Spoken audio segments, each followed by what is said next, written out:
2005 metais Mike'as Tysonas jau nebebuvo tas pats monstras, kuris buvo įbaugęs bokso pasaulį. Pralaimėjimai jau buvo jį pasiekę.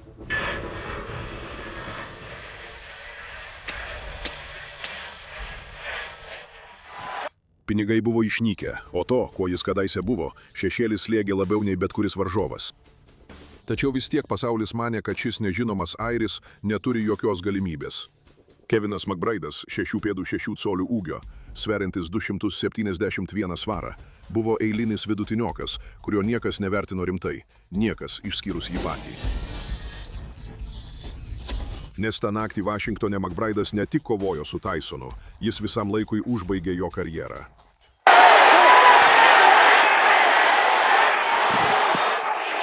Kevinas McBride'as gimė Klonėse, Airijoje, mažame miestelyje, kuris tikrai nebuvo žinomas kaip pasaulinio lygio kovotojų gimtinė. Jis atstovavo Airijai Barselonos olimpinėse žaidynėse 1992 metais, o tais pačiais metais tapo profesionalu. Jo karjera buvo tipiška boksininko vidutinioko karjera. Pergalės prieš kuklius varžovus, kelios netikėtos nesėkmės. Be didelių titulų, be įsimintinų vakarų, bet su tuo, ko pinigai nenupirks. Milžiniškas ūgis ir nepajudinama valia, su 32 pergalėmis ir 27 nokautais. Į šią kovą jis atėjo kaip klasikinis patogus varžovas, tas, kurį pastato, kad žvaigždė lengvai laimėtų ir eitų toliau. Tysonas netgi sakė, kad jį lengvai nokautuos. Didžiulė klaida. Viskas gerai, dideli vyrukai krisdami sukelia daugiau triukšmo.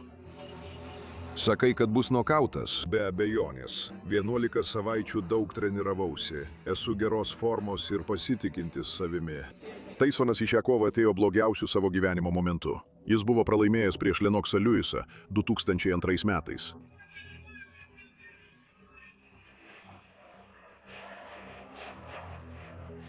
Jis buvo nokautuotas Danny Williamso 2004 metais.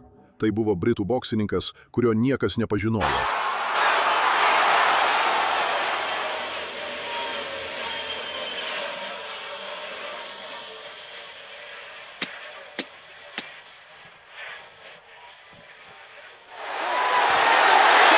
Jis buvo paskelbęs bankrotą 2003 metais ir kovėsi iš esmės todėl, kad jam reikėjo pinigų. Ta naktį jis uždirbo $5,5 milijono. McBride'as gavo 150 000, tačiau pinigai nelaimi kovų. Tysonas prieš kovą išsiskyrė su savo treneriu Fredu Rowe ir pasamdė australą Jeffą Fenneką. Tai buvo desperatiškas žingsnis žmogaus, kuris žinojo, kad kažkas negerai. McBride'as atvyko su 7 iš eilės pergalėmis ir labai aiškiu pažadu, kad nustebins pasaulį, ir niekas juo netikėjo. McBride'as įžengė į ringą, kai Vašingtono M6 centre grojo 2 airių dūdmaišininkai.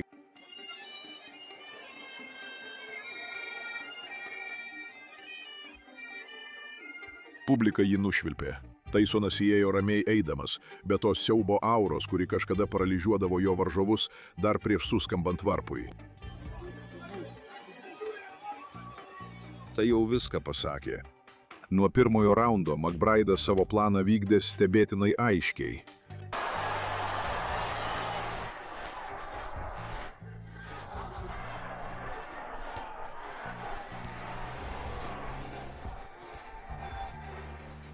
Savo ilgų džebų jis laikė Tysoną atstumu, o kai geležinis Mike'as sugebėdavo priartėti, airių milžinas jį apglėbdavo klinče ir užversdavo visą savo svorį ant jo.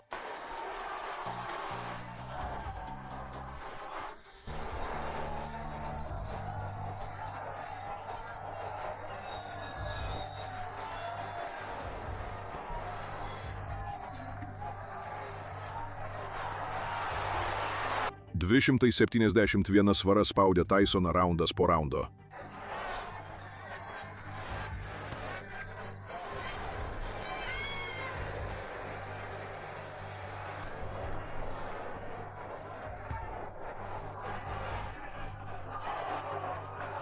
Stebėtinai Tysonas pralaimėjo pirmąjį raundą.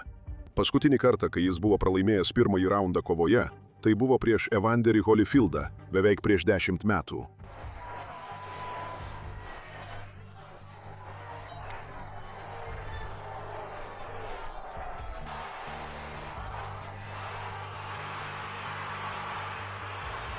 Antrajame raunde istorija buvo tokia pati. McBride'as buvo aktyvesnis, protingesnis, šviežesnis.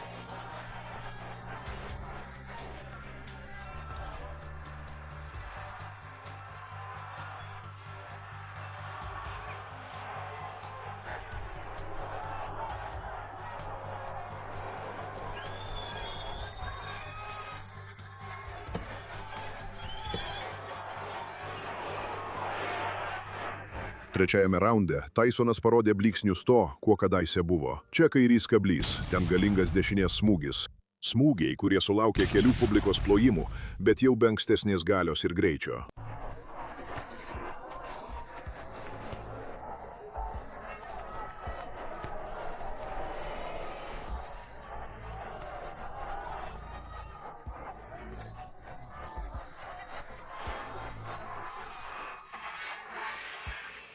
Ketvirtajame raunde Tysonas išėjo ieškoti nokauto. Kairės rankos smūgiai iš apačios, galingi smūgiai į korpusą. McBride'as suklupo.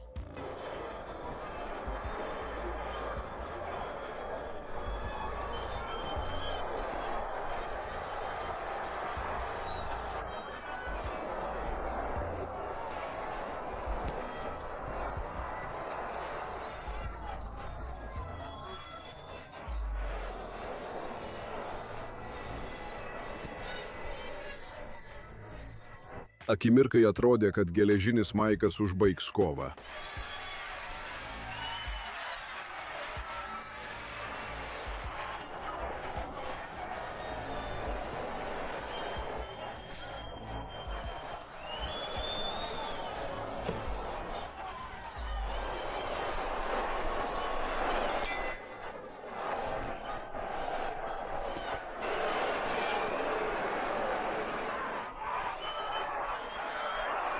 Tačiau McBride'as atlaikė ir liko stovėti.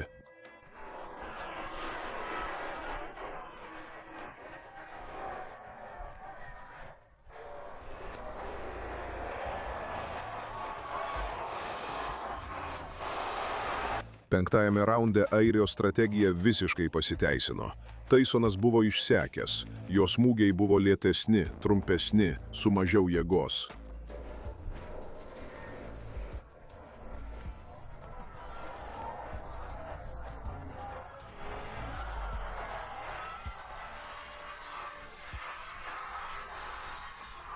Ir McBride'as pradėjo užtikrintai pataikyti savo smūgius.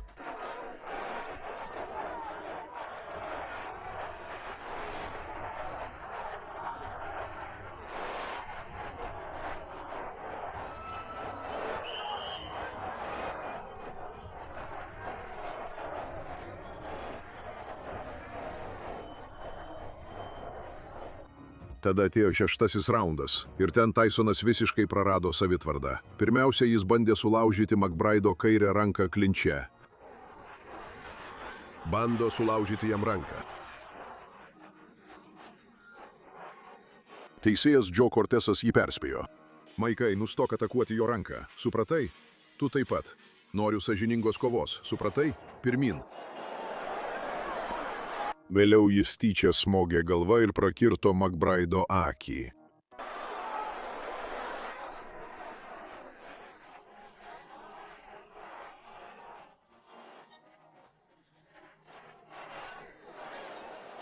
Cortesas nedvejojo. Jis atėmė 2 taškus Tysonui.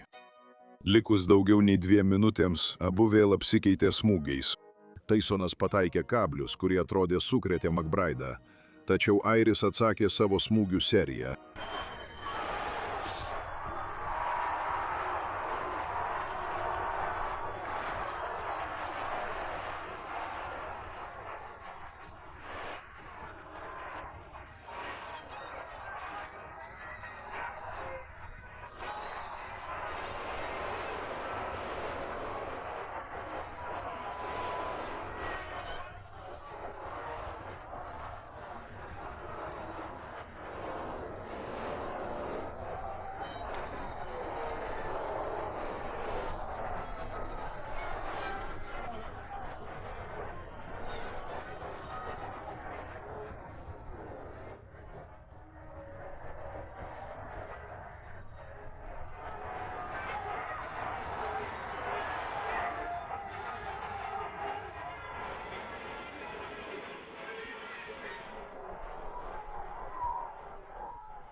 Tada, raundo pabaigoje, įvyko vaizdas, tapęs tos nakties simboliu.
McBride'as visų savo svoriu užgulė Tysoną. Ir Tysonas krito ant grindų, išskėstomis kojomis, nugarą atsirėmęs į virves. Teisėjas paskelbė, kad tai buvo paslydimas. Tačiau Tysonas vos galėjo atsistoti. Jis lėtai nuėjo link savo kampo, žvelgdamas tuščiu žvilgsniu.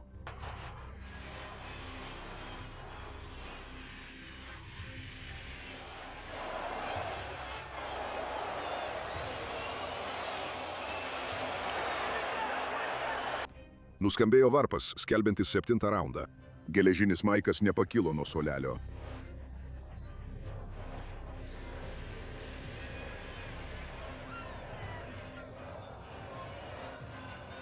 Viskas baigta. Kevinas McBride'as yra nugalėtojas. Maikas Tysonas pasitraukė. Žmogus, kuris 20 metų buvo siaubas bokso pasauliui, liko sėdėti. Jis pasakė savo komandai, kad nebegali tęsti. Techninis nokautas 7. raunde. Pergalė Kevinui McBride'ui. Tysonas vis dar pirmavo 2 iš 3 teisėjų kortelių tuo metu, kai pasitraukė. Tačiau jo kūnas ir širdis šį sprendimą priėmė daug anksčiau nei protas. Po kovos Tysonas pažvelgė į kamerą ir pasakė tai, ko niekas nesitikėjo išgirsti iš baisiausio žmogaus planetoje. Ar norėjai tęsti? Taip, norėjau. Bet kai jis mane mušė, supratau, kad neturiu daugiau ką duoti. Galiu išlaikyti formą, bet neturiu noro kovoti. Kuriuo kovos momentu tai pripažinai? Nežinau, pradžioje. Atsiprašau, kad visus nuvyliau.